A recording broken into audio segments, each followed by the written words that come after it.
ಶ್ರೀರಾಮನೇ ಪೂಜಿಸಿದ ಭವ್ಯಲಿಂಗವಿದು.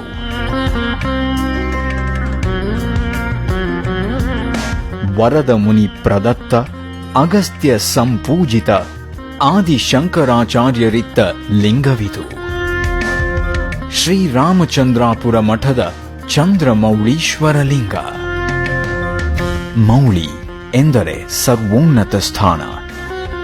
ಅಲ್ಲಿ ಚಂದ್ರಕಲೆ ಇದ್ದರೆ ಮಾತ್ರವೇ ಅದು ನಿಜ ಚಂದ್ರಮೌಳೀಶ್ವರ. ಚಂದ್ರನ 15 ಕಲೆಗಳಿಗೆ ವೃದ್ಧಿ ಕ್ಷಯಗಳಿವೆ. 16ನೆಯ ಚೈತನ್ಯ ಕಲೆ ಅಕ್ಷಯ, ಅಮೃತ. ಅದು ಶಿವಶಿರದಲ್ಲಿ ನಿತ್ಯ ಸನ್ನಿಹಿತ. ಈ ಚಂದ್ರಮೌಳೀಶ್ವರನ ಶಿರದಲ್ಲಿ ಆ ಚಂದ್ರರೇಖೆಯು ಸ್ಪಷ್ಟವಾಗಿ ಸಹಜವಾಗಿ ಮೂಡಿದೆ. ಹಾಗಾಗಿ ಇದು ಜಗದ ಏಕೈಕ ಅನ್ವರ್ಥ ಚಂದ್ರಮೌಳೀಶ್ವರ.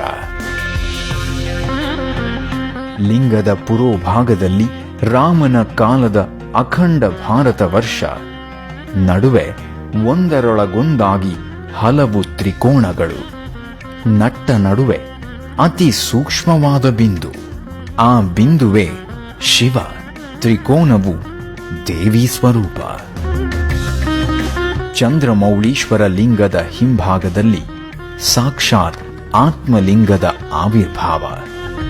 ಶ್ರೀಮಠ ಮತ್ತು ಶ್ರೀ ಕ್ಷೇತ್ರ ಗೋಕರ್ಣ ಮಹಾಬಲೇಶ್ವರ ದೇವರ ಸಹಜ ಸಂಬಂಧಕ್ಕದು ಅಭಿಜ್ಞಾನ.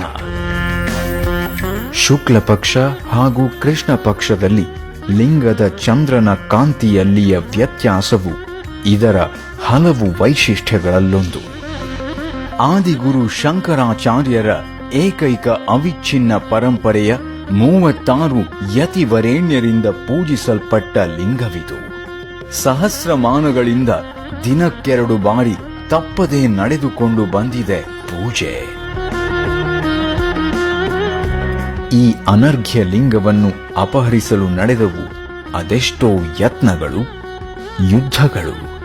ಆದರೆ ಶ್ರೀಮಠವನ್ನು ಬಿಟ್ಟಲುಗಲಿಲ್ಲ ಪ್ರಭು ಚಂದ್ರಮೌಳೀಶ್ವರ.